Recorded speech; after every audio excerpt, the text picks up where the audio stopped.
Por ejemplo, cuando en el 2003, 2004 hubo la gran crisis, 2002, 2003 hubo la gran crisis en Uruguay, digamos.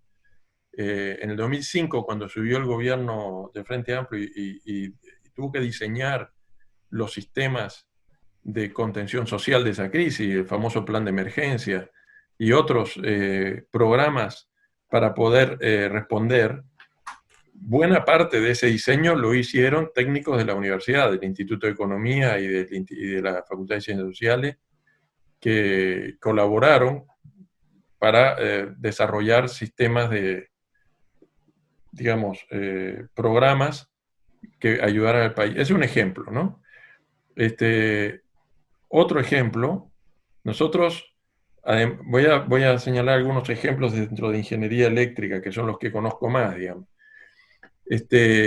Por ejemplo, tenemos durante muchos años en Uruguay, en particular el Instituto de Ingeniería Eléctrica, el Instituto de Mecánica de los Fluidos y el Instituto de Matemática de la Facultad de Ingeniería, esos tres institutos estuvieron trabajando durante 20 años en modelar toda la estructura geográfica del país y los vientos del país, pensando en la posibilidad de la energía eólica. Estoy hablando de una época, la transición energética uruguaya se dio más o menos en el quinquenio 2010-2015, digamos. Pero 20 años antes, desde 1990 aproximadamente, un grupo de docentes de ingeniería de estos tres institutos, cuando todavía en este país nadie daba un centavo por la energía eólica, empezaron ese programa de empezar a pensar en eso. Y lo primero que hicieron fue que tenían las medidas, tenían más o menos 100 años de medidas de vientos en algunos puntos del país, en los puntos donde había históricamente centrales meteorológicas, pero eran algunos puntos solamente del país. Entonces hicieron todo el país a escala pequeña, hicieron un modelo físico del país a escala pequeña por pedacitos. En el túnel de viento de la Facultad de Ingeniería se puso esos pedacitos del país y se les inyectó viento de tal manera que en los puntos donde había medidas históricas diera las medidas correctas para medir en el resto del país, y de ese modo, a lo largo de bastante tiempo, se logró modelizar toda la energía eólica del país y localizar cuáles eran los lugares donde había buen potencial de energía eólica en el país. Es un trabajo largo, bastante oscuro, la gente no sabía que estaba pasando eso. Después de eso se montó el primer molino de viento en el Cerro de los Caracoles, en Maldonado, que era un molino construido por la Facultad de Ingeniería y que estaba conectado a la facultad para hacer medidas.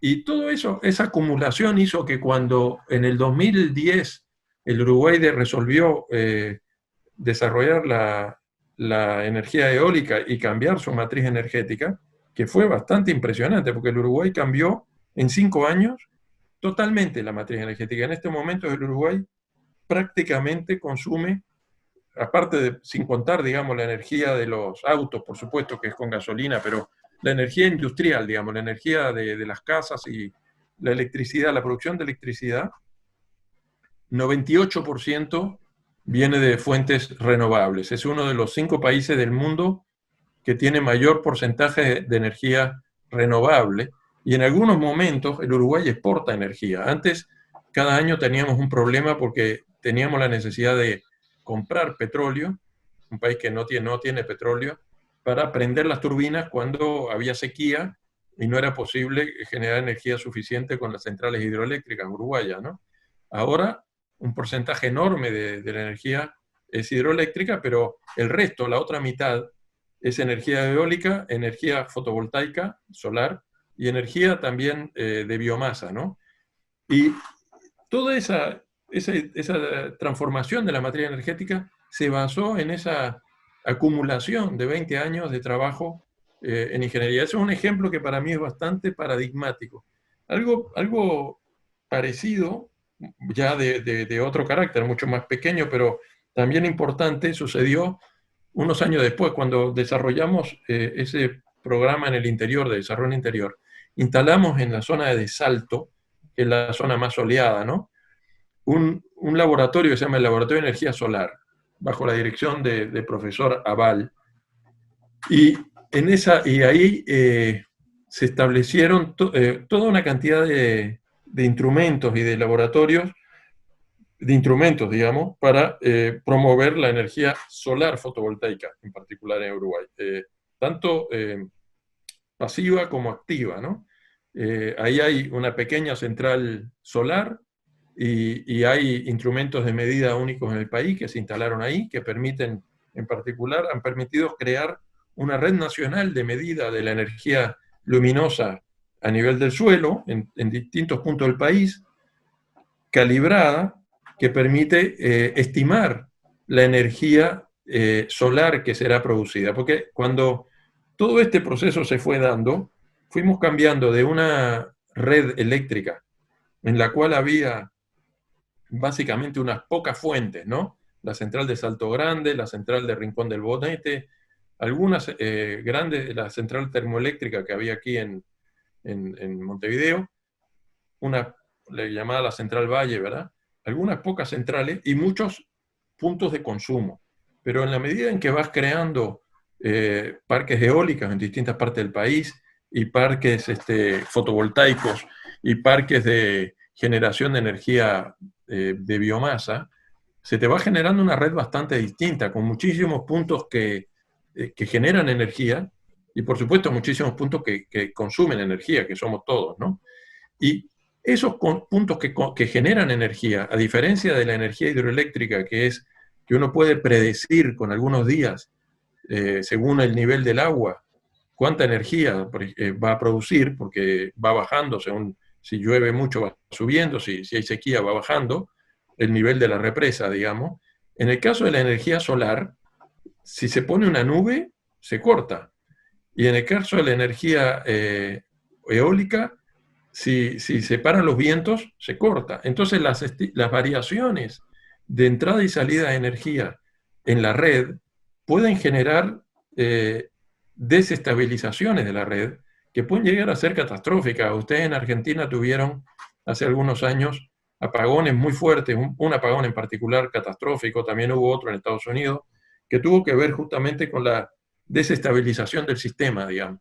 Entonces hay otra rama de la energía del instituto nuestro que se dedica a estudiar sistemas de control de toda la red para evitar que existan desestabilizaciones catastróficas de ese tipo en una red que ahora tiene algunas fuentes de energía que cambian abruptamente, en particular cuando por ejemplo, vienen las nubes, ¿no?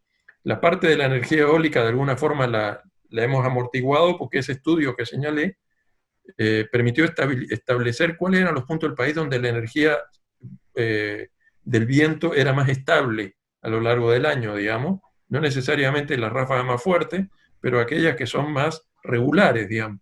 Y en el caso de la solar, hay un proyecto que se hizo hace no mucho, fue una maestría o un doctorado, creo, entre el instituto nuestro y gente del laboratorio de energía solar de Salto, en el cual se estudiaban las imágenes satelitales de las nubes, esas que se usan para predecir también el clima, pero que uno las puede bajar y regularmente observarla, y a partir del modelo de iluminación de piso construido con todos esos sistemas calibrados de medición que mencioné antes, y prediciendo el movimiento de las nubes, es posible predecir que tal central fotovoltaica va a dejar de generar energía en los próximos minutos, y eso predecir, evitar, digamos, que el cambio sea muy abrupto.